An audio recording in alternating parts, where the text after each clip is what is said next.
ఇప్పుడు ప్రజాప్రభుత్వం రేవంత్ రెడ్డి గారు దీనిపైన యాక్షన్ తీసుకోండి అని చెప్పిండ్రు, అధికారులకు వదిలేసిండ్రు. మరి అధికారులు చూసుకోవాలి కదా. ఇప్పుడు 24 గంటలు దీనిపైనే రేవంత్ రెడ్డి గారు కూడా కూర్చొని ఉండలేరు కదా. మరి మీ అధికారులు, మీ లోకల్లో ఉన్న నాయకులు ఏం చేస్తున్నారు? ఇట్లా చేస్తే ఎవరికి మోసం జరుగుతుంది? అక్కడున్న నాయకులు ఎవరైతే ఉన్నారో వాళ్ళకే మోసం జరుగుతుంది. మీ వల్ల రేవంత్ రెడ్డి గారికి మచ్చ వచ్చే అవకాశం ఉంటది. ఇది అర్థం చేసుకుంటలేరు మీరు. ఈ యాక్షన్ ఈ ఎంక్వైరీ చేసినప్పుడు అందరు కూడా పెద్ద హడావిడి చేసిన జనాలు కూడా అరే ప్రభుత్వం చాలా మంచి పని చేస్తుంది అని చెప్పి అనుకున్నారు. మళ్ళీ కొంత హాస్పిటల్స్ పైన చర్యలు తీసుకున్న వెంటనే కూడా చాలా మంచిగా రెస్పాండ్ వచ్చింది.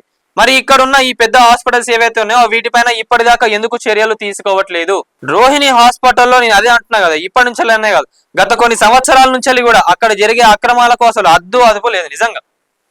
ఆ ఫైర్ యాక్సిడెంట్ కానివ్వండి, ఆ మెడిసిన్స్ కి సంబంధించిన స్కామ్ కానివ్వండి, ఇప్పుడు చూసుకుంటే సిఎంఆర్ఎఫ్ ఫండ్స్ అనేది మంచి పేదవాళ్ళు ఎవరైతే ఉన్నారో వాళ్ళకి ఎప్పుడైనా ఏదైనా ఆపద వచ్చినప్పుడు కట్టలేని స్థితిలో ఈ సిఎంఆర్ఎఫ్ అనేది యూజ్ అవుతుంది. దాన్ని కూడా వీళ్ళు చేయని సర్జరీలకు చేసినామని చెప్పి అడ్డగోలుగా గవర్నమెంట్ నుంచి ఎంతసేపు దోచుకునుడే. ఇంత ఘనం జరుగుతున్నా కూడా ఎందుకు ఎవరు స్పందించట్లేదు?